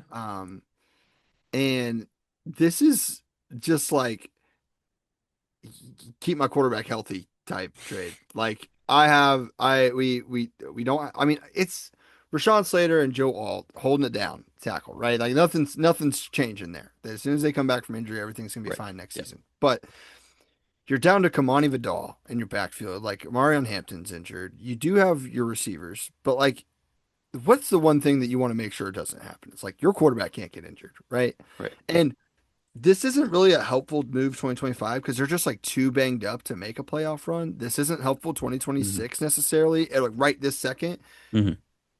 because he's in the last year of his contract. So like there's no telling what's going to happen. Yeah. It's also not like a contending move, right? Because this Right. team isn't Definitely. contending. But it also doesn't not it's not in a doesn't matter because if he keeps, you know, Justin Herbert from getting his leg snapped or something, or like if he just gets Justin Herbert hit one less or two less times every game, Right. like it does matter, right? Yep. Like Yep. it does matter in a sense of keeping him upright. So it's in its own category for me, man. It's just like this was such a pick to just like, hey, our quarterback needs something in front of him, We or just need we're really bodies. gonna be right. We Like just need bodies. we need bodies, and we have too much relying on what's behind those bodies. So If you do the four quadrant graph, the mhm, intersection of a team that's bad enough they can actually trade an offensive lineman that's playing, and the player's also bad enough that they don't really care if he's back next season or not. There's very few guys that would fit that part of the graph, and Penning just right. happens to be one of them. So yeah, it's hard to say it's going to be helpful because he's not that good, but he is good enough to be one of the 32 times 5, 160, 100. That's not right. Whatever it is. 32 Uh, times 5, 100 and yeah, you work on that. 60. Cool. Great. Hey, well, let's just, whatever, man. Let's do this. This is the Simon Friends 32 times podcast. We 5 do is weird stuff. 160. That sounds right, right? Did It I do it? is. Did I Huh, do it? 660. No, wait, I just did 132. I knew I was going to see. I embarrassed myself 32 in some times way. 5. 160, baby. Let's Yeah, go. dude. Uh, Our listeners pulled out their calculator and did that like 5 seconds before we did. I know. Shout out to all of you guys that also did that. Appreciate you. God, I also Um, had something really good to say too, and I just lost it because oh, we did isn't Trevor math. Penning like a head case a little Yeah, bit? he's also crazy. Yeah. Like So, that's another thing to add into it, right? but he's with Harbaugh, so maybe that's perfect. Maybe he's gonna bring the best But version of the head case out. The Dude, patting on the shoulder they just pads. need Scatabo in there, and they're gonna be set. I put this in helpful 2025 mostly for the reasons you did. Like he's just gonna play, and he's gonna play on the offensive line, and he's literally good enough to be out there, even if he's going to be one of the worst offensive linemen that are playing. He deserves to be out there more than grabbing some guy off a practice squad or some guy off the street. And here's the thing: they play the Steelers this week, they play the Jags next week, bye week, and then they play the Raiders. Like if they just keep Herbert up, they could win all three of those games. And then you're at 9-3 and you're in the playoffs. So like this is helpful to me right away. I again we could create a different tier of just like a sub tier of helpful 2025, which is just like you're just gonna keep things somewhat viable. Maybe this isn't, but I think the schedule allows for them to like actually still say no, we still have a case, and we have 6 wins right now. We banked up enough wins, we can get there. But yeah, it's certainly not a contender. The team, I did this with Josh. The team is bad when there's no Joe Alt. The team is bad when there's no Rashawn Slater. Like it's Hmm. just not the way they built everything without having one of those kind of guys is just not going to work in terms of really winning it all. But this is certainly going to be helpful right now, I think. Yeah, I mean, and, Um, and to the point, like they have neither of those guys. Like you're like, if they're right. missing one of those guys, everything goes bad. It's like, yeah, well, they don't have either of those guys. So how bad is it really going to be? Tough. Like, It's going to be real bad. I think they could win those 3 games. It's just like I have a feeling like the odds are stacked against them to win all three. Like Oh it's yeah, 100%. one of those are going to have to fall. Yes. Probably not likely the Raiders, but the other two matchups, it's like one of those really could give them trouble. But then in the last 5 weeks, Eagles, Chiefs, Cowboys, Texans, Broncos. Exactly. Can you win Like 2 more of those? Get end the season. I guess even with 10 wins could get you to miss the playoffs still, and but maybe not in the AFC. Let me look. maybe not the Look, AFC. look. NFC is pretty tight. NFC, me and Peyton just talked about it. There's Yeah, 10 teams above yeah. NFC, 500 right now. NFC would be tough, but I mean, New England, Buffalo, Pittsburgh. We'll see if Baltimore goes on a run. Colts, Jags, who are at risk of doing something silly, and then Broncos, Chargers, Chiefs. So they're in the mix enough that getting a viable starting offensive lineman is helpful, is important. Um, Another last minute trade to happen. That Penning came in like that tweet came out at like 4:02 after the trade deadline. This one came out even later than that. Chargers trade cornerback Jasir Taylor to the Jets. This doesn't matter. I'm not going to make you give me any Jasir Taylor thoughts unless you got him. But that was for a 2028 seventh round pick. So there you go. Oh wait, no, the Jets traded. They're trading stuff away in 2028. I was about to say you wanted the Jets to get stuff in 2028. Um, Yeah, they're giving it away. this this is just, the eye roll. This is just Aaron Glenn like and Moogie again. Probably this was a player they probably liked in his draft class, and they were like, let's just bring him in while Sauce is gone. Now that Sauce is gone and Michael Carr's gone, just see if we like him. He's in the last year of his contract though, so even if they like him, they'd have to sign him. It wouldn't cost anything to sign him, but this ultimately probably won't matter, especially because the Jets are gonna be bad the rest of the season anyways. Dude, look, like I was just about to say, like the Jets could go get Josh Allen, and I'd be like, yeah, okay, whatever. Like it would not matter to me. Jets, it could be like breaking news: Jets go pick up Patrick Mahomes. It's like, okay, so what? Like the Jets are gonna be what 6-9 now, 6-10. Great, awesome.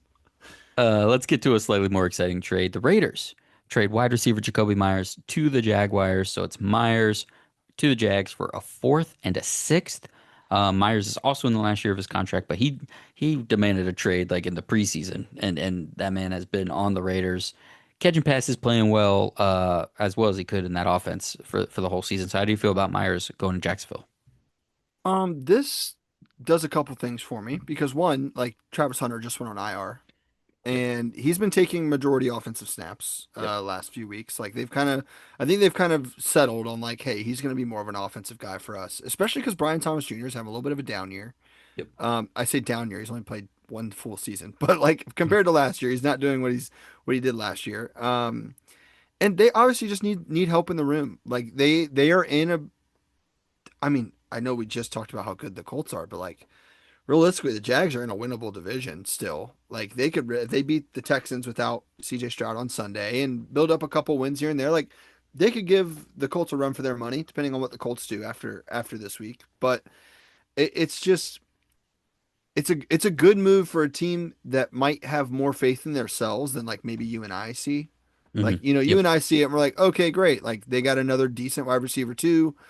but like they're not contenders. Like they're not good enough to go win it all. Or they're like questionably playoffs, like questionably. Right. Like they've gotten away with a couple games. It's like they probably should have lost those, but and they will lose those going forward. So I don't know. Jacoby Myers, love the guy, great player. Like since he was a Patriot, went to the Raiders. Now he's here. Like always been very impactful. I just don't know how impactful he's going to be as far as the win columns go. Yeah, this is, I mean, if the room wasn't so banged up, I would wonder how impactful he can be if Brian Thomas Jr. and Travis Hunter were both fully healthy. But even Brian Thomas Jr. is banged up with I think a shoulder, and yeah, Hunter's on IR. He's gonna miss 4 games. So Myers is gonna play, Hmm. and I do think this Jacksonville offense for what Liam Cohen wants to do, Myers kind of does fit perfectly with what they need. Just a guy who's gonna like find the open spots of the field. When they went on a little run, Jacksonville. And we're starting to fix things with their offense. Let me try and remember what weeks those were specifically. It was before the Rams game, obviously, but it was that Texans Niners Chiefs run, that 3 week span, weeks 3 to 5. That was after those 2 weeks against the Panthers and Bengals, where like Brian Thomas Jr. wouldn't catch anything over the middle, like he was short arming everything. And then they went to 3 weeks where they were running all these things to the outside, all these out routes for him, and they were connecting really well. And then they just kind of, they went against the Seattle defense and the Rams defense, which are both really, really physical. Myers can be physical. He can work the middle of the field. He runs good routes. He's going to catch the ball. Like, this is going to help them. And again, for a team that is trying to make the playoffs, I wish I wish there was a bet because I really like Liam Cohen and I really want this offense to work and I really like Myers and I wish it felt like this was going to be more viable for 2026. Like even I almost wish it was more helpful for 26 than it is for 25. I don't see how you make all those investments in wide receiver. Bill Barnwell tweeted this. It's like first round pick for Brian Thomas Jr., two first round picks for Travis Hunter, $39 million for Gabe Davis, $10 million for Diami Brown, whatever Parker Washington is. You technically traded a draft pick for Tim Patrick. Like you're probably not also going to invest what 18 to $20 million a year for Jacoby Myers for the future. But like for a team with 5 wins that wants to be in the playoffs right now, and Hunter's gonna be out for 4 weeks. Yeah, this is going to be big because this is just gonna keep their offense moving. Well, I'm looking at the schedule coming up, and I don't know if you've taken a look at it, but like they already I have got it right five here. wins, right? Hmm. So like, take a look down. Like this Jags team can beat the Cardinals. Yep. They can beat the Titans. Hmm. They can beat the Jets for sure. Hmm. Hmm. They play the Titans again last game of the Hmm. season. It's like right there. That's four. Like that. Yeah. They got 9 wins. Like Yeah. you're Yep. you're talking like, hey, they just win those four, and Hmm. let and they haven't played the Colts yet. They probably won't beat the Broncos, but like they can get the Chargers. Chargers Yep. don't. They're like we Hmm. just had to talk about them. Like Yep. Yep. they're missing the two most important pieces on their offense, Yep. which is their two tackles. So and whenever they play the Chargers, like that guard will have just started playing. Like Yeah. Penning's going to be just. I mean, he'll get worked in the offense immediately because they just need bodies, like we said. Right. But like they'll get to go up against their offensive line when Penning's probably not comfortable yet. Yeah. So it's just like looking at that makes me go, okay, well the Jags probably gonna make the playoffs, right? Like Yep. they have Hmm. to just win those four and maybe one bonus game that gives them 10 wins, and that it's a helpful move for 2025. I don't know if it's a Yep. contending move, like it's just not like a if Yeah. if if Brian Thomas was completely healthy and like he looked like he did last year, and they Hmm. gave him a complimentary second piece with Jacoby, and then Yeah. they were like, oh, we can put Travis Hunter on defense. I'd be like, okay, this changes things a little bit, Right. right? Hmm. Because like you now you don't have to use Travis on the side of the ball. You can let him help your defense out, and you can get a pretty even replacement with Jacoby Myers. I would say Jacoby Myers and Yep. Travis Hunter right now, their receiving Hmm. Yep. power I agree. Hmm. pretty even. So it would be a little different. This is going to be a helpful move for 2025 for me. Another quick one. Browns trade edge rusher Joe Tryon Schwaenka to the Bears. So it was JTS and a seventh to the Bears for a sixth. Uh, Tryon Schwaenka is in the last year of his contract.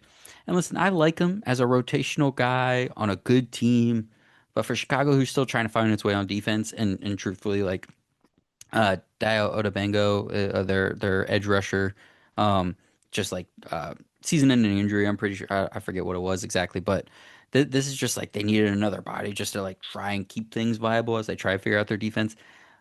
Ultimately, I don't think this is going to matter for the Bears.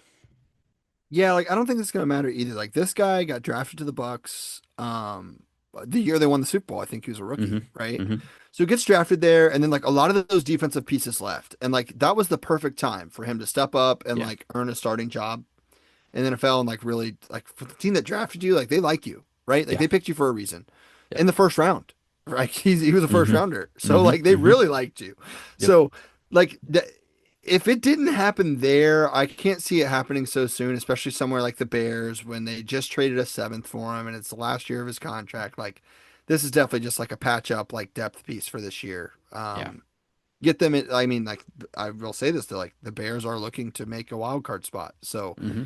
this might be a little something that gives them a slight edge to a couple of their other guys, maybe like just the group as a whole Yeah. of like, hey, this guy can take 2 snaps off now, and this guy can take a couple less snaps, Hmm. and they can be more effective on the snaps they play.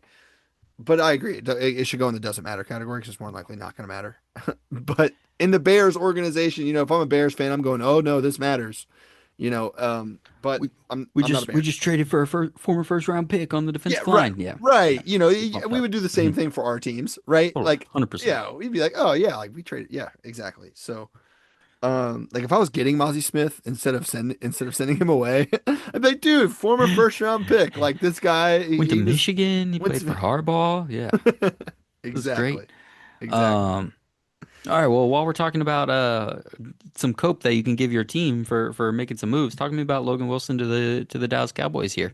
Dallas, just peak content move by Jerry Jones during Monday Night Football to say, wait till you guys see what we got for you tomorrow. We've already made a trade. And for that trade to be Logan Wilson in the seventh, and then it's actually 7 hours later that the Quinn Williams trade gets announced or whatever it is. Like, no one does this like Jerry, man. When we did that instant reaction video to the Micah Parsons trade, Yeah, and I was like, I watched this whole press conference, and my God, this guy can just like light up a room with the random stuff that he says. you mean Michael Um, Parsons? yeah, that one too. Yeah, him too. Michael. I think they got 3 first round picks for that guy. Um, gosh, no one does it like Jerry. But anyways, Logan Wilson to the Cowboys for a seventh. How you feel about this? I mean, it's a good pick or a good pickup, I should say. Like, when was the last time outside of like Brock Purdy and Tom Brady that like a seventh round pick was like, wow, man, glad we picked him up in the seventh. Like, would you rather have Logan Wilson or would you rather have your seventh round pick? I think you take Logan Wilson any day of the week. Logan Wilson moves to a better defense as well. He moves from 32 to 31 on the defensive ranking, so good for him. Big week for him. Um, no, but outside of that, man, like this is just a complimentary piece to what we're getting with Quentin Williams. Like you look at this Cowboys defense, and it's like, what don't you need, right? Like Right. what are you not willing to put out there on the field? Because like what they have out there right now just obviously isn't working. Like even if it's somebody in practice that looks a little worse than the guy that's starting, like dude, try the formula. Like give it a Hmm. shot. Like Right. maybe something like it's to that point. So that being said, like this is an awesome pickup for the Cowboys as far as like, hey man, get somebody in there that can play starting linebacker in the NFL because like we just it's so bad. At the same time, like this guy could be a Cowboy for longer than a year. Like he just wasn't happy in Cincinnati. He's played for a really bad defense. Like his quarterback's not ever healthy on the other side of the ball, so they're on the field all the time. Like he plays for an organization that has the second worst group of owners behind Jerry Jones. Like he is moving to a similar situation in ownership, but it's not a similar situation in the fact of like the vibe you probably get in Cincinnati. Like Hmm. the Cowboys do have some sort of winning culture. The Cowboys do have when you walk in the building, there are, you know, Super Bowl trophies. There are pictures of guys hoisting the trophy wearing Dallas Cowboys uniform. Like you don't get that in the Bengals building. Like Right. you walk in the Bengal building and it's all tiger stripes and Joey B. Like that's what it is what it is, right? So maybe that change of scenery does something for Logan Wilson. Maybe it doesn't. I this is not a helpful move 2025. It's not really a helpful move 2026 because like nothing's really guaranteed to come out of it. Like it's really hard to put this in the doesn't matter category either, but I think that's where it kind of belongs. Like it's just like this doesn't matter, but like because I'm a Cowboys fan yet again, like oh dude, this so matters, right? We can throw it down there. I think it's just a complimentary, like, hey, let's put something on the defense. Like he's not happy where he's at. Let's see if he'll be content down here. At least like Mm, we don't want him unhappy, but at least, we can help him out and he can help us out kind of thing. yep. So I don't hate it. You almost, if you were gonna had tried to make a push, because that was very impassioned. I love that. If you were gonna try to push for that to have been helpful for one of these years, I might have just let you. But I had this and it doesn't matter because at the end of the day, Logan Wilson is how old is he now? Is he 28 yet? 29, 30? What is he? Where I I think got he's it right here. 30. He's 29. He's 29. He'll be 30 soon. I'll just say soon.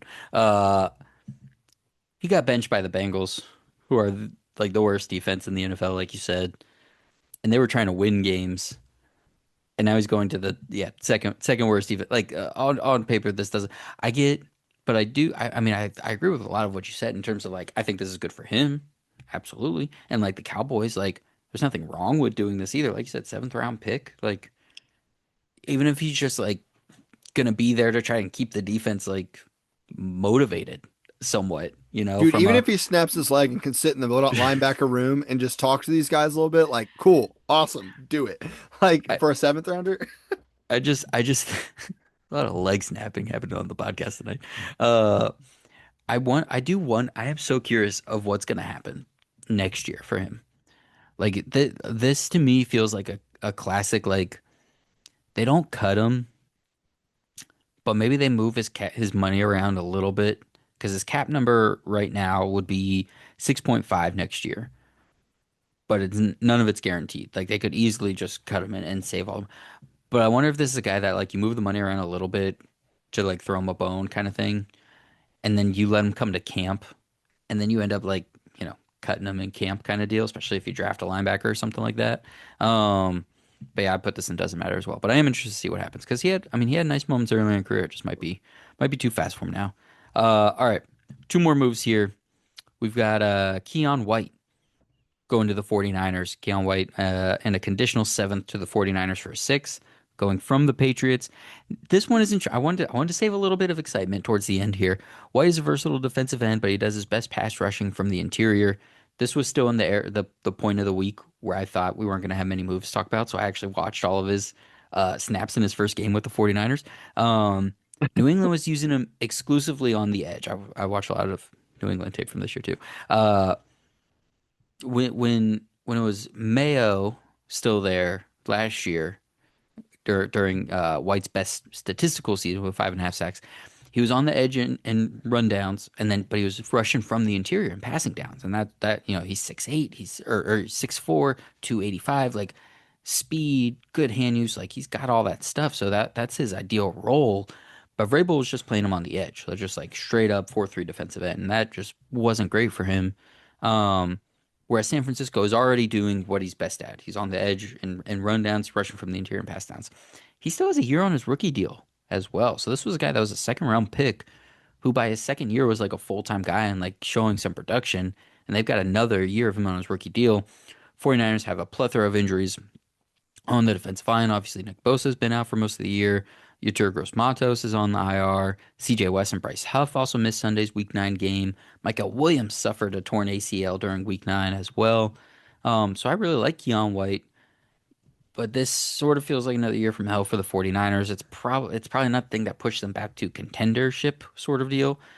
But I think this could be helpful for both 25 and 26. So I don't know. How do you feel about it? Do you think it's going to be helpful this season at all for them with all the injuries or the player White is, or is this more of a future look? I mean, it obviously helps, right? Like Yeah, it obviously helps immediately. It's like, all right, there's no are they still the most injured team in the league, I believe. gotta be. Like Gotta they got be. to be still number one. Quarterback hasn't played Um in 2 months. yeah, dude, for real. Like exactly. Now they do have a quarterback that's been playing for 2 months though, in He's Mac also Jones. hurt. He's Like also oh hurt. no, he's also hurt now, but like he's been doing Oh yeah, I mean a he's great playing job hurt. as a But backup. yeah, no, Yeah, he's exactly. future Jets No, quarterback. off of the Mac Jones talk, like back to the trade. I think that this helps obviously immediately. Like it does what it needs to now. It also it's one of those things that has future promise. It's not necessarily Yes. like, oh, Hmm. yeah, I'm excited for this. This guy's he's gonna do good right off the rip because like he could come out and look bad because the unit is that injured. Like Yep. the unit's just already so bad that like he's just gonna kind of like fall into that. And then the Niners are like, oh, this guy didn't really make much of a difference. We don't want to pay him anything like this, that, and the other. Like he's not gonna be here long. So it could go that way, or it could go like, hey, this guy's actually pretty good. Let's get some complementary pieces around him and see if he can actually affect the game. Like actually Hmm. make. So it's like you said, it's in that helpful 2025. It's in that helpful 2026. But it also falls into that this could all just not mean anything either because like at the end of the day, it's a conditional seventh round pick. Yeah. Hmm. And him or for a sixth round pick. I'm sorry, you're Right. getting Yeah. rid of a sixth round pick. So it's like at the Yeah. end of the day, if nothing pans out, like what do you do? You lost a sixth round pick. Like so what? So it's it. We can put it in. I say we put it in 2026 because I think he's Yeah. really going to make his best impact when they have a unit there to actually, I just don't know if he's a solo force enough to really stand out. Yeah. The only case for helpful in 2025 is they've got 6 wins. They have the Right? Rams this week in week 10, but then they play the Cardinals, Panthers, Browns, and Titans 4 weeks in a row. But here's the thing. Keon White isn't the reason they're going to win those games, right? Like this doesn't change really anything about this season, other than the fact that hey, he's going to help and he's a good player and position of need with all the injuries. But I don't feel any differently about them for this year than I did before the trade happened. But I like that. I like putting him in 26 because with actually having another year on his deal, and the 49ers are good at this, man. They get these reclamation defensive line projects. And Salah's in the building. This isn't just the 40. The Salah is back doing this. He's gotten lots of defensive linemen paid who didn't pan out elsewhere. So I like that. I like 2026 most helpful for Keon White and the 49ers. Last up, didn't do this on purpose. But the New England Patriots trade safety Kyle Duggar to the Steelers. So it's Duggar in a seventh to the Steelers for a sixth, another one of those. He's in the last year of his contract because the Steelers reworked it upon his arrival. This is going to be the last year of his deal. He had just signed that extension under Jerron Mayo 2 years ago and battled an ankle injury. So he has not really been the same player that he was early on in his career. But it's been a rotating door for the safety position in Pittsburgh. Deshaun Elliott's been in and out of the lineup with injuries this season. The team brought in Jabril Peppers, also from New England. He was their cut. They were actually trying to trade Peppers and Duggar preseason, and nobody traded for either one. So they cut Peppers and kept Duggar. Now both are on the Steelers. But Chuck Clark is also hurt, who the Steelers signed this season for depth. And then the struggles in the defense backfield. We talked about it at one point tonight. I can't remember now, but all three of those safeties and other guys in the backfield have been banged up. So Pittsburgh traded for him, played Duggar 80 snaps against the Colts. He had been there for like 4 days, and he plays 80 snaps. And they have that really good game. He's playing next to Ramsey, who they moved to safety. So it seems like that is going to help and solidify what's happening. And Pittsburgh's obviously still trying to desperately hold on to the AFC North 2-game lead on the Ravens right now. But with all those injuries at safety and the way Duggar played against the Colts, he was fine. You know, he wasn't asked to do a lot, but he was pretty good.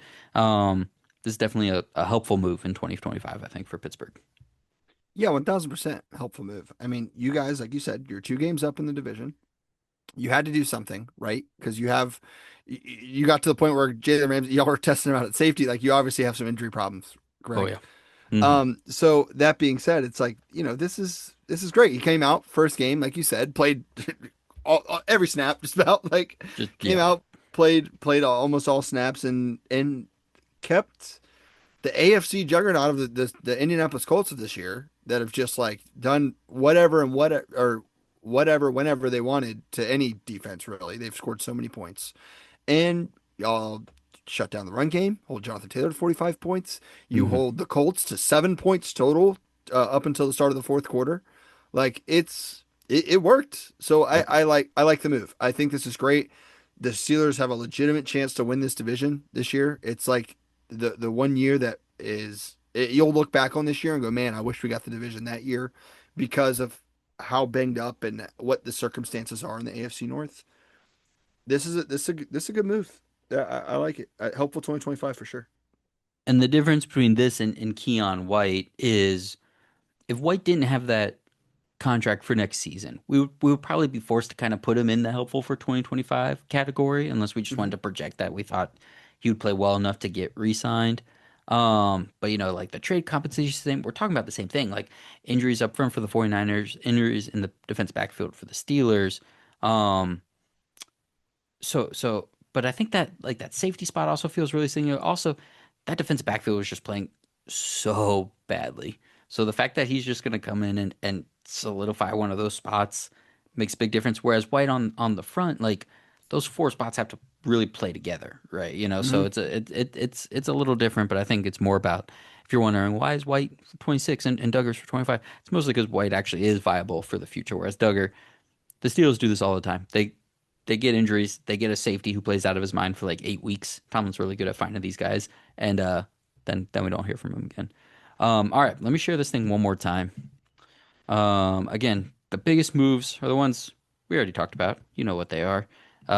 Sauce and Carter and pretty much anybody the Eagles traded for except for Jay Alexander is going to be helpful from a contending standpoint. Shaheed as well as Roger McCreary.